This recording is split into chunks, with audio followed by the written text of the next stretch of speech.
Well, good morning, everyone. Pastor Corey Rowland here with Yorksville First, Midvale, and Newport United Methodist Church, bringing you a devotional today out of the book of Micah, and it's Micah 6, verses 6 to 8, and it says, "What shall I come with before the Lord, and bow before the God on high? Shall I come before him with burnt offerings, with calves a year old? Will the Lord be pleased with 10,000 rams, with 10,000 with 10,000 rivers of oil? Shall I give him my firstborn for my transgressions, the fruit of my body for the sins of my soul?" And so the writer here, Micah, is saying, what can we bring before God? What can atone for the mistakes we have made? What can cover the price that needs to be paid?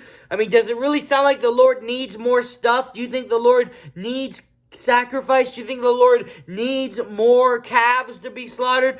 The Lord said all of the hills are his, and if he wanted a sacrifice, he would go get one himself. If he wanted something to eat, he'd go get it himself. He doesn't need that from us. And so this idea that Mike is trying to say is you can't buy God's favor because there's nothing he needs. There's no amount of stuff that you can give him. And so in verse 8 it says, "He has showed you, O man, what is good." And what does the Lord require from you? Not sacrifice, not just going through the motions, but it says to do justice, to love kindness, and to walk humbly with your God. That is the requirement. That is what God needs from you. Not just going through the motions, and definitely not more stuff.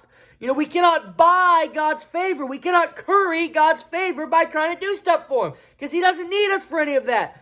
And so what Mike is saying is it has to come from a change of life.